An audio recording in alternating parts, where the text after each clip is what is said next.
इराणविरुद्धचं युद्ध थांबवलं आणि करार अंतिम टप्प्यात असल्याचा डोनाल्ड ट्रम्प यांचा दावा इराणने मात्र फेटाळलाय. करारावरती अजून कोणताही अंतिम निर्णय झालेला नाही असं इराणनं स्पष्ट केलंय. निर्णय झाल्यानंतर आम्ही औपचारिक घोषणा करू असं इराणनं म्हटलंय. आम्ही आमच्या अटींवरती ठाम आहोत आणि अमेरिकेच्या भूमिकेत वारंवार बदल होत असल्याचा आरोपही इराणने केलाय. ट्रम्प यांच्या दाव्यानंतर इराणची प्रतिक्रिया आल्यामुळे तणाव आणखी वाढलाय. युद्धामुळे उद्ध्वस्त झालेल्या इराणच्या पुनर्निर्माणासाठी अमेरिकेकडनं $300 अब्ज निधी दिला जाणार आहे. अमेरिकेनं इराणच्या युद्धाच्या पार्श्वभूमीवर तयार केलेल्या मसुद्यामध्ये इराणच्या पुनर्निर्माणासाठी या निधीची तरतूद केल्याची माहिती आहे. मात्र यासाठी इराणला काही अटींचं पालन करावं लागेल. त्यात अण्वस्त्र न बनवणं, होर्मुझची सामुद्रधुनी खुली करणं अशा अटींचा समावेश आहे. इराणनं अमेरिकेच्या अटी मान्य केल्या तर 60 दिवसांच्या आत अमेरिकेनं ताब्यात घेतलेल्या $24 अब्ज मालमत्ता मुक्त केल्या जातील असंही अमेरिकेनं म्हटलंय. इराणच्या IRGCनं होर्मुझ सामुद्रधुनीतल्या एका जहाजावरती हल्ला केला. सिरिक आयलंडवरती ही घटना घडली आहे. जहाज अडवण्याच्या उद्देशानं हा हल्ला करण्यात आला होता. अमेरिकेचे राष्ट्राध्यक्ष डोनाल्ड ट्रम्प आणि इस्रायलचे पंतप्रधान बेंजामिन नेत्यानाहू यांच्यात महत्त्वाची चर्चा झाली आहे. इराणसोबतच्या करारावर दोन्ही नेत्यांमध्ये सविस्तर चर्चा झाली. यावेळी नेत्यानाहू यांनी कडक भूमिका मांडली आहे. इराणनं विकसित केलेलं युरेनियम हटवावंच लागेल अशी अट नेत्यानाहू यांनी ठेवली आहे. त्याचबरोबर इराणला क्षेपणास्त्र कार्यक्रमही रद्द करावा लागेल असंही त्यांनी स्पष्ट केलं. इराण अमेरिका कराराच्या पार्श्वभूमीवर इस्रायलची भूमिका महत्त्वाची आहे. अमेरिकेचे अध्यक्ष डोनाल्ड ट्रम्प यांनी इराणवरचा नियोजित हल्ला रद्द केल्यानंतर आंतरराष्ट्रीय बाजारात कच्चं तेल स्वस्त झालंय. कच्च्या तेलाच्या किमतीमध्ये 3% घट आता पाहायला मिळते आणि किमती या प्रति बॅरल $88 पर्यंत खाली आल्यात. अमेरिकेच्या कच्च्या तेलातही 2.6% घसरण नोंदवण्यात आली आहे. ते आता प्रति बॅरल $86 वरती आलंय. इराण अमेरिका तणाव निवळण्याच्या संकेतामुळे तेल बाजारामध्येही घसरण आहे. डिझेलच्या बल्क खरेदीवरती पेट्रोलियम मंत्रालयाने मोठे निर्बंध लादले. आता फक्त 200 लिटरपर्यंतच हायस्पीड डिझेल खरेदी करता येणार आहे. कमर्शियल आणि इंडस्ट्रीयल क्षेत्रासाठी मोठ्या प्रमाणावरती डिझेल खरेदी होत होतं. त्यामुळे शेतकऱ्यांना डिझेल मिळण्यात अडचणी येत होत्या आणि हीच अडचण लक्षात घेऊन मंत्रालयाने बल्क खरेदीवरती निर्बंध लावलेत. हे निर्बंध आजपासून पुढच्या 90 दिवसांसाठी लागू असतील.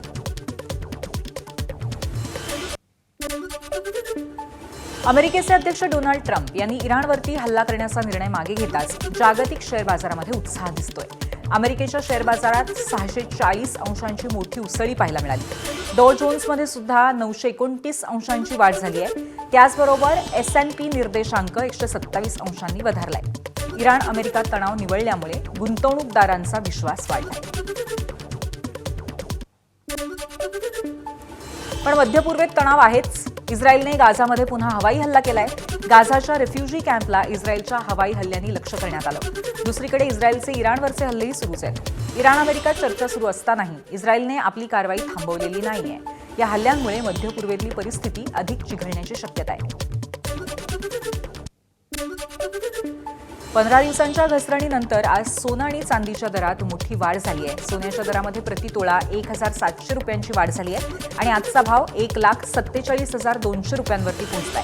चांदीच्या दरामध्ये प्रति किलो 8,000 रुपयांची वाढ झाली आहे आणि आज चांदीचा भाव किलो मागे $2,44,000 रुपये झालाय. सराफा बाजारात पुन्हा एकदा तेजीचं वातावरण पाहायला मिळतंय. भारतीय शेअर बाजार बंद होताना सेन्सेक्समध्ये आज मोठी उसळी पाहायला मिळाली. आज सेन्सेक्स 1700 अंकांनी वधारला तर निफ्टीमध्ये 461 अंकांची वाढ झाली आहे. अमेरिकेचे अध्यक्ष डोनाल्ड ट्रम्प यांनी युद्धबंदीची घोषणा केल्यानंतर गुंतवणूकदारांचा विश्वास वाढला आणि बाजारात जोरदार तेजी आली आहे. दिवसभरातल्या घसरणीनंतर शेवटच्या सत्रात बाजाराने मोठी झेप घेतली. आंतरराष्ट्रीय जलक्षेत्रामध्ये 3 दिवसांमध्ये 3 जहाजांवरती अमेरिकेने केलेल्या हल्ल्यांमध्ये 3 भारतीयांचा मृत्यू झाला. या घटनेवरती पंतप्रधान नरेंद्र मोदी यांनी एक शब्दही काढला नाही अशी टीका विरोधकांनी केली आहे. परदेशी ताकद भारतीयाची हत्या करते तेव्हा पंतप्रधानांनी बोलायला हवं, पण त्यांच्यात एक शब्द बोलण्याची हिंमत नाही अशी एक पोस्ट लोकसभेचे विरोधी पक्षनेते राहुल गांधी यांनी केली आहे. आता येऊयात राज्यातल्या राजकारणाकडे.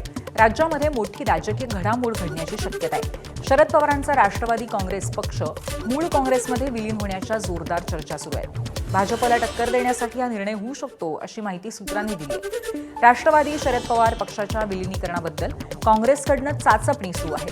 राज्यातील नेत्यांशी काँग्रेस पक्षश्रेष्ठी चर्चा करतायत. हायकमांडकडनं राज्यातील नेत्यांची भूमिकाही जाणून घेतली जाते. दरम्यान काँग्रेस प्रदेशाध्यक्ष नाना पटोले आज दिल्ली दौऱ्यावरती आहेत. विलिनीकरणाचा प्रस्ताव शरद पवारांना आधीच दिला होता. संविधान वाचवण्यासाठी समविचारी पक्षांनी काँग्रेससोबत यावं असं आवाहन पटोले यांनी दिल्लीला जाण्यापूर्वी केलं होतं.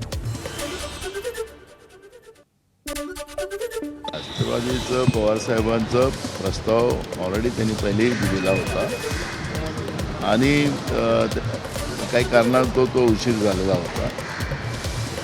आपण मला असं वाटतं की आता जे काही देशातलं राजकारण चाललेलं आहे, देश विकला चाललेला आहे, देशाची संविधानिक व्यवस्था संपत चाललेली आहे, अशा वेळेस मताचं विभाजन जे केलं होते मोठ्या प्रमाणात ते थांबवण्यासाठी आणि देश वाचवण्यासाठी आणि देशाचं संविधान वाचवण्यासाठी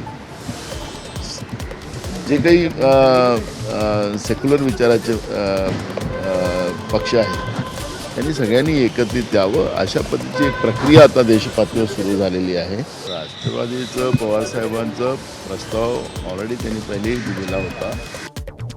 मला या प्रस्तावाबाबत माहीत नाही, पण एक माहिती आहे की काँग्रेस असेल आणि राष्ट्रवादी म्हणजे पवारसाहेब म्हणेल विचारधारेत तर काही आमचा फरक नाही आहे. दोन ठिकाणी आम्ही आहोत एवढंच त्यातलं खरं आहे.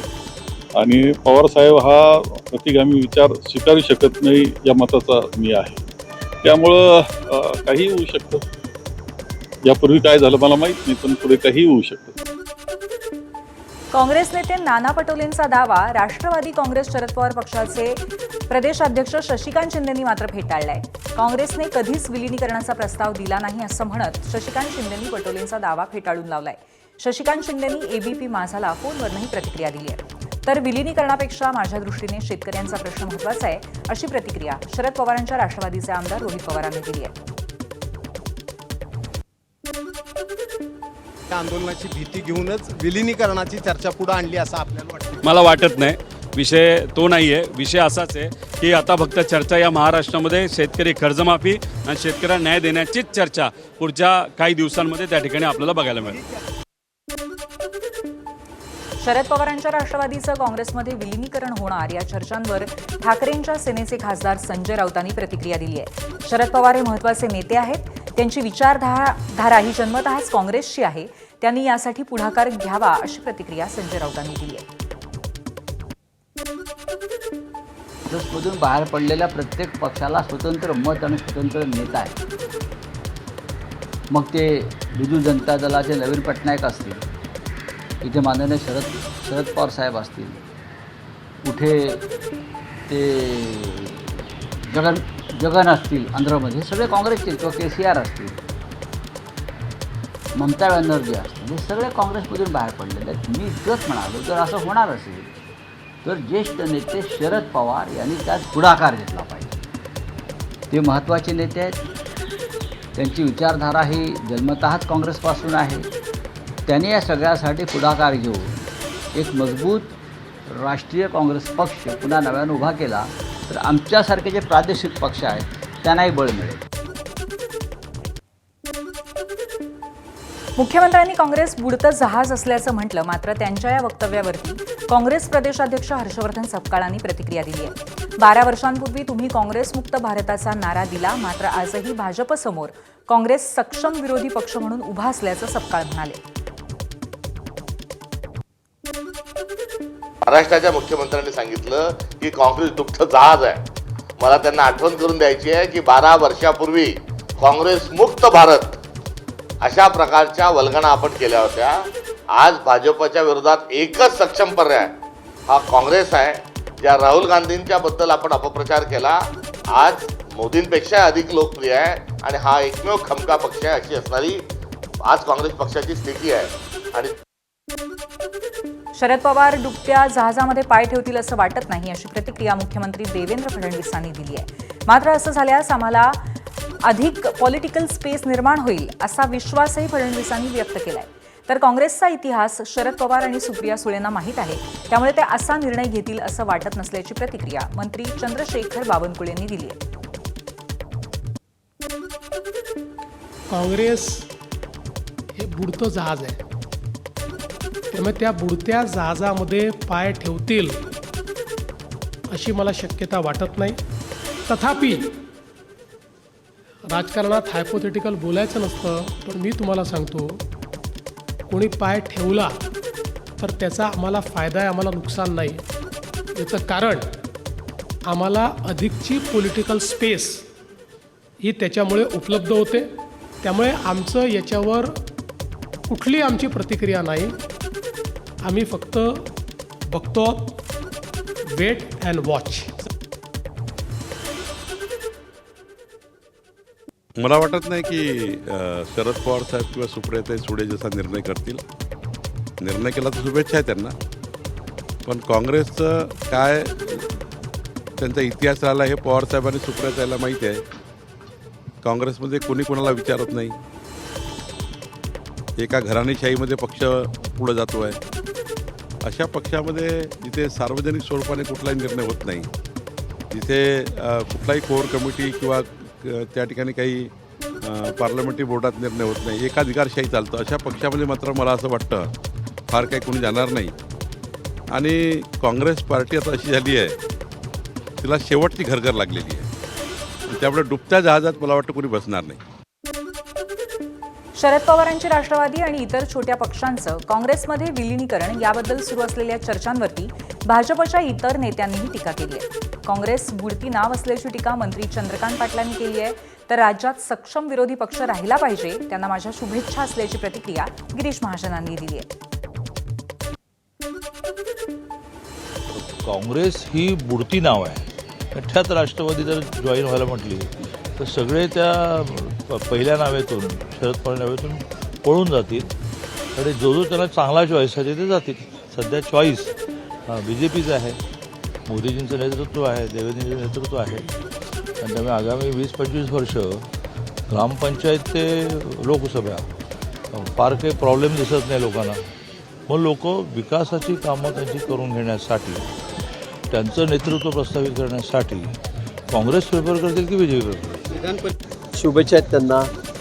चांगलं आहे, राहुल गांधी आणि शरद पवार साहेबांची टीम मिळून चांगलं काम करतील, त्यांना शुभेच्छा आहेत. सक्षम विरोधी पक्ष तर राहिला पाहिजे ना राज्यामध्ये.